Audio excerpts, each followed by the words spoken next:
Nothing but nothing justifies what happened on Saturday night, and I cannot condemn it too strongly. The only way to defuse this situation is by decreasing the presence of the police within the area at the present time, because they see the police as their target, as the target that they want to attack. People are really rather afraid that this country might be rather swamped by people with a different culture. How long can you suppress a feeling? Right? How long can you suppress a feeling, man?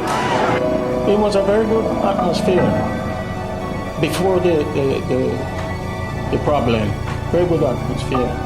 We had a feeling that we just weren't wanted in this country.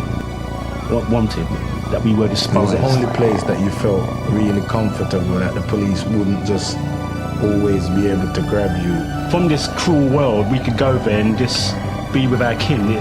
We thought it belonged to the West Indian community. They just stop any and every black person, young or old, but especially kids, victimized for no other reason other than he is black.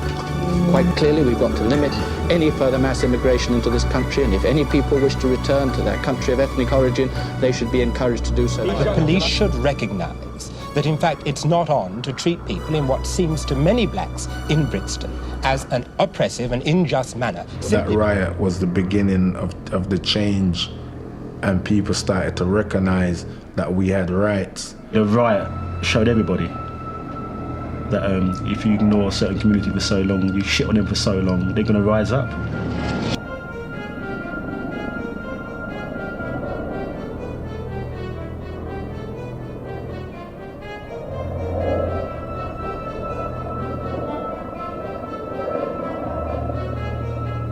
One of the police vans taken back to Brixton Police Station, my face pressed down to the floor. There was a boot upon my neck, upon my back, and then we were dragged out to the police cells. Sitting in that cell and hearing the screams of the older guys along the cell corridor, it was just frightening. So that's when I realised that these stories weren't extravagances. It was actually happening.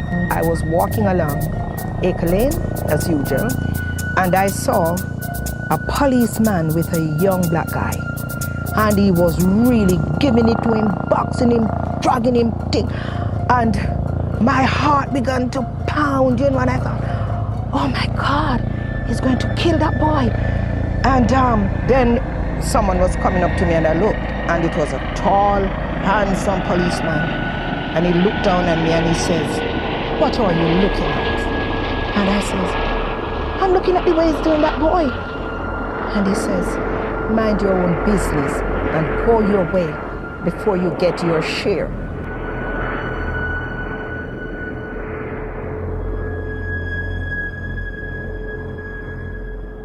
You can't say anything, you can't stand and look, because you will be told, move on. And if you refuse, you would be arrested. We had no hope. So it come to a point now that we didn't care anymore. We didn't care anymore. What are you going to do? Just sit and take it? You reach a point where you can't take anymore. We're going to do something about it. What we're going to do, you don't even know. But you start doing something. I think you'll find that a large, very large proportion of this type of crime is committed by black people. The police still wanted to blame a lawless minority amongst the community for what had happened, rather than admit that they had got it seriously wrong. It's all in the name. William White law. That was what the government was all about. White law. They had to back off. You know what I mean? And they couldn't, some of them couldn't even get in their cars and reverse up the road. They had to run. It was great. It was like what you always wanted to see. You always wanted to be a policeman, innit? That's just how it went. I felt at ease with myself. I didn't feel like I'd done something wrong. I just felt like I'd evened the score. That's the first time I could say we was ready for confrontation. And was waiting for something to react against. Everywhere was getting smashed at once. People were just getting into the shops, Woolworths, Bon Marsh, every jeweller's in town was getting done. I was scared, I have to admit, I was scared at that point. I remember I had a flashback to that police van moment with a boot on my neck and how I felt. Why should I stop mid-throw and say to myself, this is wrong, what you're doing is wrong? They were the enemy. Do we look like organized people? I mean, you see everybody about it. Do we all look like organized people? Radicalist, racist. Yeah. We're not racist. We look organized? We're not racist. Do we? Yeah, they might. No, do we look organized? Not to me, you don't know. That answer your question.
against you is quite strong. You're identified as the person who's you're not able to sufficiently account for your whereabouts at the time of the incident. I believe the evidence against you is so strong that the police will charge.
Was what I needed to do, so I put myself in a position where I didn't make any money from anything else other than music. I did that for a long time. Probably the hardest thing is convincing other people of your vision and your dream and getting them to not ridicule you and keeping your mental energy on point, because it can be difficult when you're working towards your own goals and your own dream. You can always bring yourself down, doubt, there's people around you who don't want to see you succeed, and having the mental fortitude to say, yo, this is what I'm doing, this is what I'm meant to be doing, and I'm going to do it regardless of whether you like it or not. To be honest, that's probably the hardest part of being successful. Yeah, the 45 ting, the man stopper. Only top shot got one of these, blood. Can knock a ultra a brick wall by, kick like a horse, and ammo scarce on the road.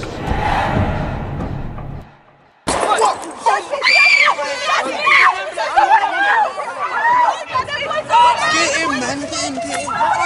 Let's go, what the fuck, man? This car is linked to the use of weapons, okay? It's not, like, weapons have been found discarded in this car before, okay? At the moment. Oh, shit.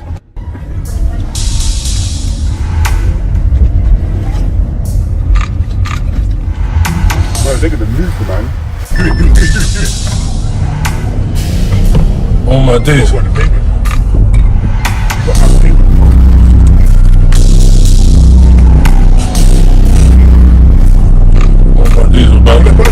Where that from? I'm gone. Hey, bust these back, bro. Brother, I don't know, fam. Go left, fam. Go left.